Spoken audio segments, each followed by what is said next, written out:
بسم الله الرحمن الرحيم. رب اشرح لي صدري ويسر لي أمري واحلل عقدة من لساني يفقه قولي. ہم نے وضو کے مسائل بیان کرنا شروع کیے تھے. مسئلہ نمبر 12 تک ہم نے پڑھ لیا تھا. آج ہم مسئلہ نمبر 13 سے پڑھیں گے. اس سے پہلے ہم وضو کے فرائض اور وضو کے سنتوں کو ہم پڑھ چکے ہیں. جو وضو سے متعلق مزید مسائل ہے وہ ہم پڑھیں گے انشاءاللہ. مسئلہ نمبر 13. جب وضو کر چکے تو سورہ انا انزلنا اور یہ دعا پڑھے. ٹھیک ہے. اللہم اجعلنی من التوابین واجعلنی من المتطہرین واجعلنی من عبادک الصالحین واجعلنی من الذین لا خوف علیہم ولا هم یحزنون. اس کا ترجمہ بھی ذکر کیا ہے. اللہم اجعلنی، اے اللہ مجھے بنا دے یا مجھے کر دے من التوابین، توبہ کرنے والوں میں سے، وجعلنی اور مجھے کر دے یا مجھے بنا دے من المتطہرین، گناہوں سے پاک ہونے والے لوگوں میں سے، وجعلنی اور مجھے بنا دے من عبادک الصالحین، اپنے نیک بندوں میں سے، وجعلنی من الذین اور مجھے بنا دیجیے ان لوگوں میں سے، لا خوف علیہم ولا هم یحزنون، جن کو دونوں جہاں میں کچھ خوف نہیں ہے اور نہ وہ آخرت میں غمگین ہوں گے. تو وضو کرنے کے بعد اس دعا کو پڑھنا چاہیے. وضو کرنے کے بعد کیا کرنا چاہیے؟ اس دعا کو پڑھ لینا چاہیے. اسی طرح انا انزلناہ فی لیلۃ القدر، یہ صورت بھی پڑھنی چاہیے. کنز العمال کے حوالے سے یہ بات لکھی ہوئی ہے کہ جو ایک مرتبہ وضو کے بعد انا انزلنا پڑھے تو وہ صدیقین میں سے ہوگا، یعنی اس کو بڑا ثواب حاصل ہوگا. سمجھ آگئی بات کی؟ یہ مسئلہ نمبر 13 تو کوئی مشکل نہیں ہے.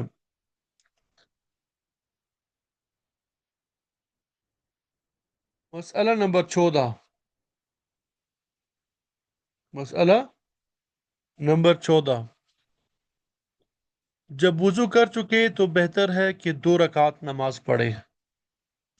جب وضو کر چکے تو بہتر ہے کہ 2 رکعت نماز پڑھے.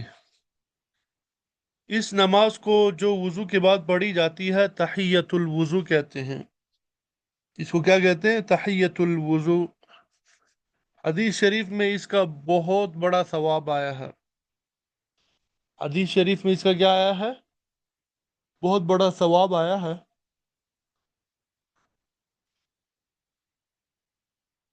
تو اس لیے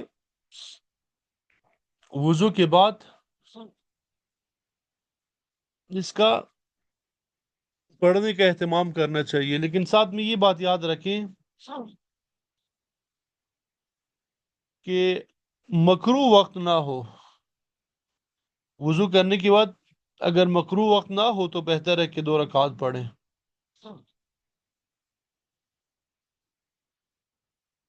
مسئلہ نمبر 15. اگر ایک وقت وضو کیا تھا پھر دوسرا وقت آ گیا اور ابھی وضو ٹوٹا نہیں ہے تو اسی وضو سے نماز پڑھنا جائز ہے. اسی وضو سے کیا ہے؟ نماز پڑھنا جائز ہے. البتہ اگر دوبارہ وضو کر لے تو بہتر ہے، ثواب زیادہ ملے گا. یعنی وضو کیا تھا مثلا ظہر کے لیے اور پھر عصر کی نماز کا وقت آ گیا، ابھی تک وضو برقرار ہے، ٹوٹا نہیں ہے، تو اسی وضو سے عصر کی نماز بھی پڑھنا جائز ہے. لیکن اگر عصر کے لیے دوبارہ وضو کر لے تو اس کا بہت ثواب ملتا ہے. مسئلہ نمبر 16.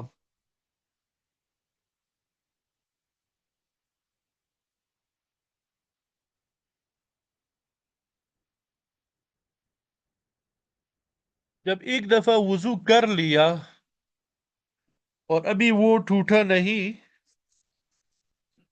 تو جب تک اس وضو سے کوئی عبادت نہ کر لے، اس وقت تک دوسرا وضو کرنا مکروہ اور منع ہے۔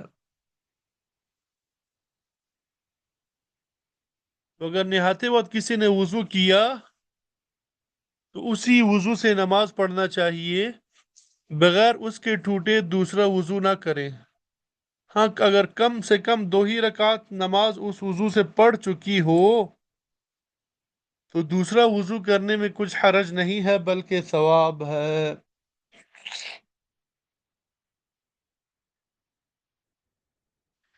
یہ بات بھی امید کرتا ہوں سمجھ آ گئی ہوگی، کوئی مشکل نہیں ہے۔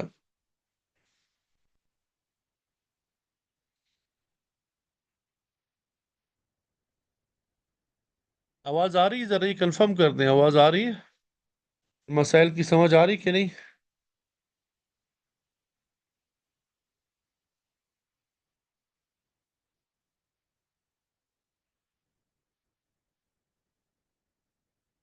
جی۔ مسئلہ نمبر 17،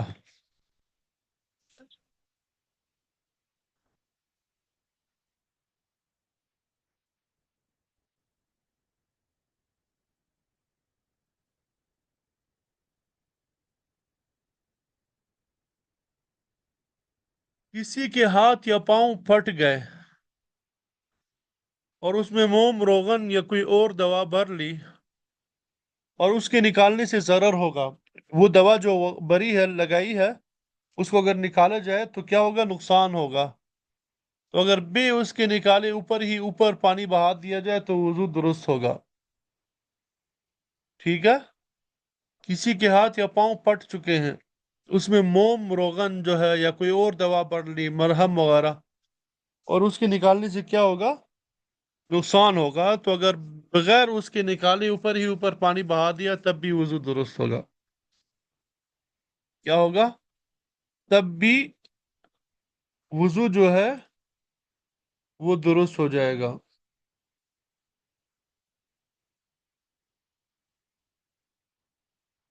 یہ مسئلہ بھی سمجھ میں آ گیا کہ مشکل تو نہیں ہے؟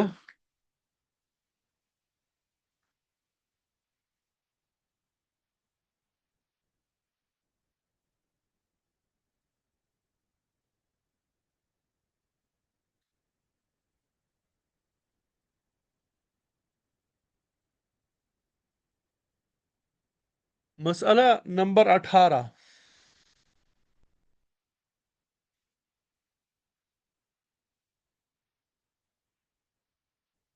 وضو کرتے وقت ایڑی پر یا کسی اور جگہ پہ پانی نہیں پہنچا۔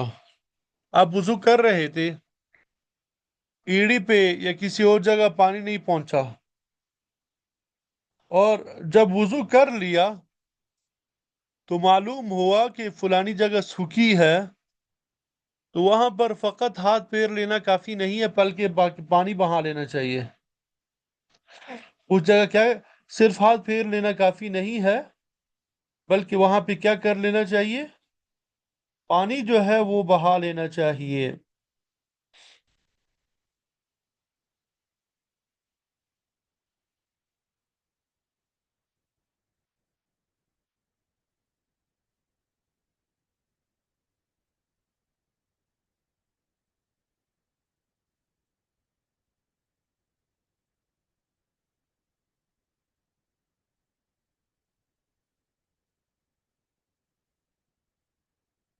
مسئلہ نمبر 19،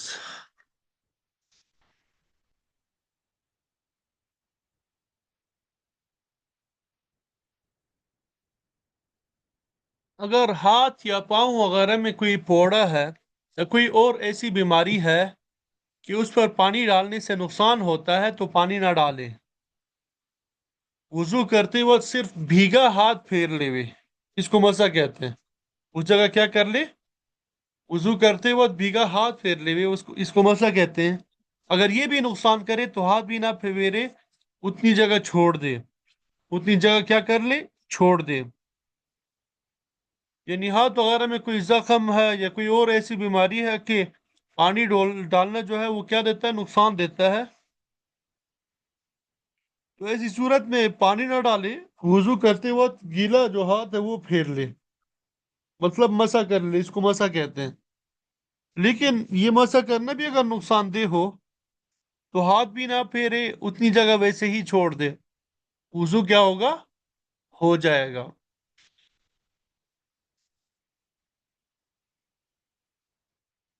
مسئلہ نمبر 20، اگر زخم پر پٹی بندی ہو اور پٹی کھول کر زخم پر مسح کرنے سے نقصان ہو، یا پٹی کھولنے باندھنے میں بڑی دقت اور تکلیف ہو، تو پٹی کے اوپر مسح کر لینا درست ہے۔ پٹی پہ اوپر مسح کر لینا ہی کیا ہے، یہ درست ہے۔ اور ایسا نہ ہو تو پٹی پہ مسح کرنا درست نہیں، بلکہ پٹی کو کھول کر زخم پر مسح کرنے سے نقصان ہو، یا پٹی کھولنے باندھنے میں بڑی دقت اور تکلیف ہو، تو پٹی کے اوپر مسح کر لینا درست ہے۔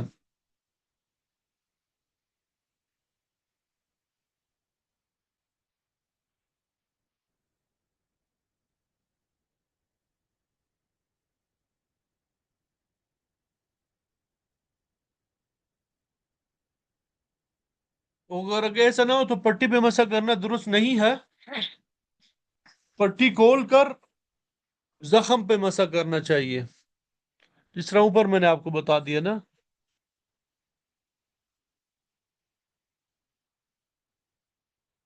تو یہ مسئلہ نمبر 20 دوبارہ عرض کرنے لگا ہوں کہ اگر زخم پر پٹی بندی ہو اور پٹی کھول کر زخم پر مسح کرنے سے نقصان ہو، پہلی صورت کیا ہے، پٹی کھول کے زخم پر مسح کرنے سے نقصان ہو، یا پٹی کھولنے باندھنے میں بڑی دقت اور تکلیف ہو، تو پٹی کے اوپر مسح کر لینا درست ہے۔ اگر ایسا نہ ہو تو پٹی پر مسح کرنا درست نہیں، ٹھیک ہے۔ مطلب یہ کہ زخم پہ مسح کرنے سے نقصان نہ ہوتا ہو، یا پٹی کھولنے باندھنے میں بڑی دقت و تکلیف نہ ہوتی ہو، تو پھر پٹی پہ مسح کرنا درست نہیں ہے، ٹھیک ہے، بلکہ پھر زخم پہ مسح کرنا چاہیے۔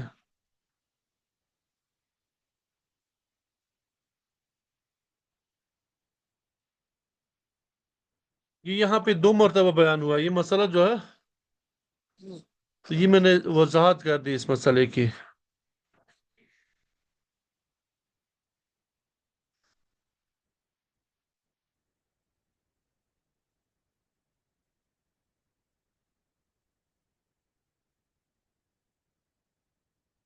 مسئلہ نمبر 21، اگر پوری پٹی کے نیچے زخم نہیں تو اگر پٹی کھول کر زخم کو چھوڑ کر اور سب جگہ دھو سکے تو دھونا چاہیے، اور اگر پٹی نہ کھول سکے تو ساری پٹی پر مسح کر لے وے، جہاں زخم ہے وہاں بھی اور جہاں زخم نہیں ہے وہاں بھی۔ عموماً یہ ہاتھ وغیرہ اگر کسی کا ٹوٹتا ہے وغیرہ، آپ لوگوں نے دیکھا ہوگا بڑی پٹی باندھتے ہیں وہ، اب زخم جو ہے یا درد ہے وہ تو ایک جگہ ہوتا ہے، لیکن اس نے کافی جگہ جو ہے وہ باندھا ہوتا ہے، کافی جگہ کیا کیا ہوتا ہے، باندھا ہوتا ہے۔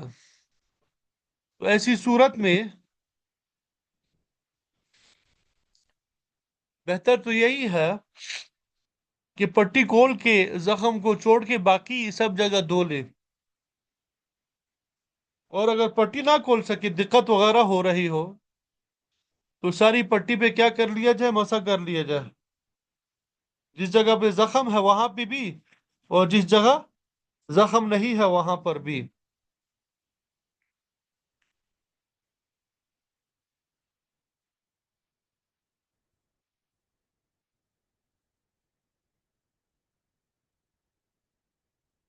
مسئلہ نمبر 22،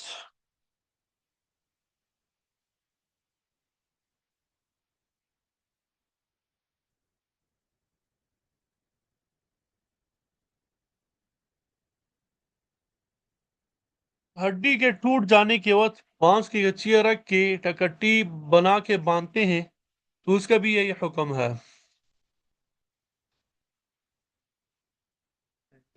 جب تک ٹکٹی نہ کھول سکے، ٹکٹی کے اوپر ہاتھ پھیر لیا کرے۔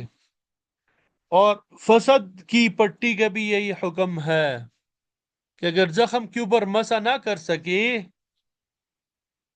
تو پٹی کھول کر کپڑے کی گدی پہ مسا کرے۔ اگر کوئی کھولنے باندھنے والا نہ ملے تو پٹی ہی پہ مسا کر لے۔ مسئلہ نمبر 23، ٹکٹی اور پٹی وغیرہ میں بہتر تو یہ ہے کہ ساری ٹکٹی پہ مسا کرے، اور ساری پہ نہ کرے بلکہ آدھی سے زائد پہ کرے تو بھی جائز ہے، اور اگر صرف آدھی یا آدھی سے کم پہ کرے تو جائز نہیں ہے۔ یہ اصل میں مکمل جو مسائل وغیرہ بیان کیے جا رہے ہیں، کوئی زخم ہے یا ہاتھ ٹوٹ چکا ہے یا کوئی اور مسئلہ ہے اس کی وجہ سے آپ نے جسم وغیرہ پہ کوئی پٹی وغیرہ باندھی ہے، نیچے عضو پہ پانی نہ پہنچ سکتا ہو، تو اس کی وضاحتیں فرما رہے ہیں۔ مسئلہ نمبر 24، اگر ٹکٹی یا پٹی کھل کے گر پڑے اور زخم ابھی اچھا نہیں ہوا تو پھر باندھ لے، اور وہی پہلا مسا باقی ہے۔ یہ گرنے سے وضو نہیں ٹوٹے گا، وہی جو پہلے مسا کیا ہے وہ باقی ہے، پھر مسا کرنے کی ضرورت نہیں ہے۔ اور اگر زخم اچھا ہو گیا کہ اب باندھنے کی ضرورت نہیں ہے تو مسا ٹوٹ گیا، اب اتنی جگہ دھو کے نماز پڑھے، سارا وضو دہرانا ضروری نہیں ہے، ٹھیک ہے؟ مکمل وضو دہرانا ضروری نہیں ہے۔ یہاں تک بات سمجھ آ گئی سب کو؟ کوئی مشکل تو نہیں ہے ان مسائل میں؟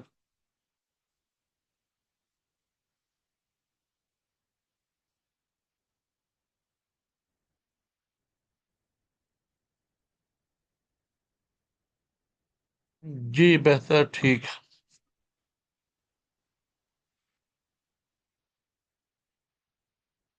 یہ وضو کی توڑنے والی چیزوں کا بیان جو ہے یہ انشاءاللہ اگلے ہفتے کو پڑھیں گے، اور کوشش کریں گے کہ ہفتے ہی کو پڑھیں تاکہ تمام طلبہ اور طالبات حاضر ہو۔ کل اصل میں عین وقت پہ جب کلاس شروع ہونے والی تھی، لائٹ وغیرہ جو ہے وہ چلی گئی تھی، تو ہم کلاس نہیں لے سکے تھے۔ انشاءاللہ آئندہ ہفتے ہم کوشش کریں گے کہ اپنے وقت پر ہی کلاس ہو، ٹھیک ہے؟ تو اب یہ وضو کی توڑنے والی چیزیں جو ہے اس کا مطالعہ کر لیجئے گا۔ اس کو وضو کے نواقضات بھی کہتے ہیں، کہ کن چیزوں سے وضو ٹوٹتا ہے، کن چیزوں سے نہیں ٹوٹتا۔ یہ انشاءاللہ اللہ نے چاہا کل آئندہ ہفتے کو ہم پڑھیں گے، ٹھیک ہے؟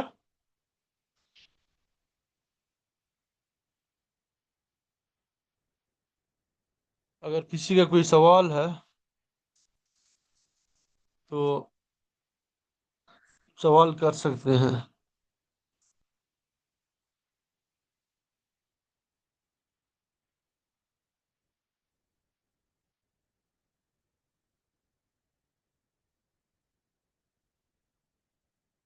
اچھا، یہ کچھ جدید مسائل جو ہے وضو کے حوالے سے وہ بھی میں آپ کے سامنے ذکر کر دوں۔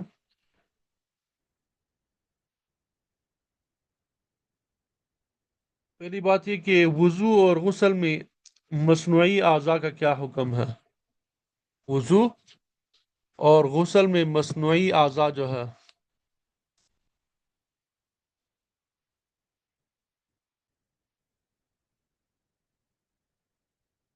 تو وضو اور غسل میں مصنوعی اعضاء جو ہے،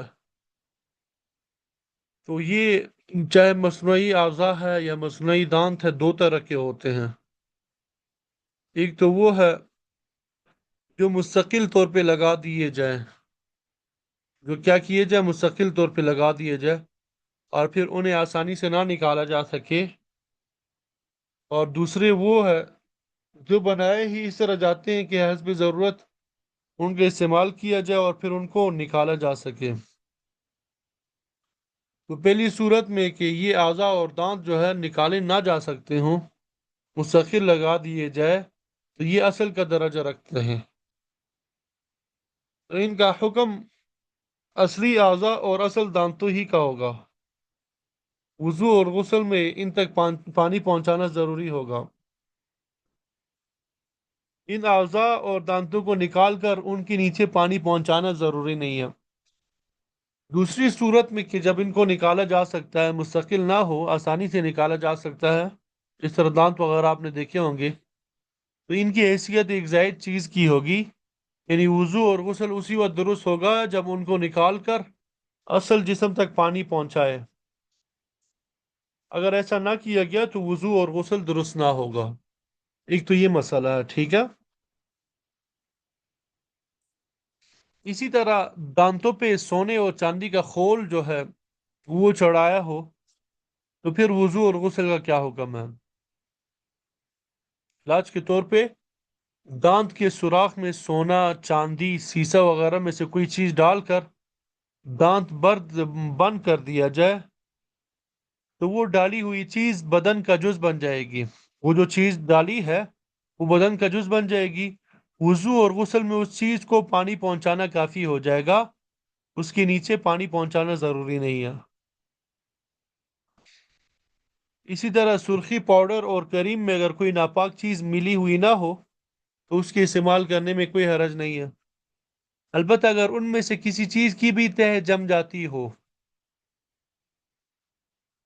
تو وضو کے صحیح ہونے کے لیے اس کا اتارنا واجب ہے۔ تہ اتارے بغیر وضو صحیح نہیں ہوگا، یعنی کوئی ایسی تہ بن جائے کہ وہ پانی جو ہے وہ عضو تک پہنچنے سے مانع ہو، تو پھر ایسی صورت میں اس کو اتارنا کیا ہے، ضروری ہے۔ اس طرح نیل پالش وغیرہ ہوتا ہے، اس کی اکثر جو ہے وہ تہ بن جاتی ہے اور اس کے نیچے پانی نہیں پہنچتا، تو پھر اس کو اتار کر وضو کرنا ضروری ہے۔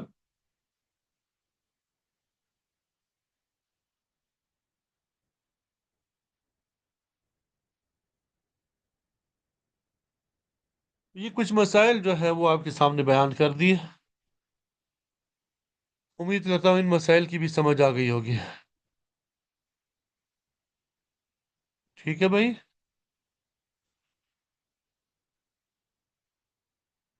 باقی پھر انشاءاللہ آئندہ ہفتے پڑھ لیں گے۔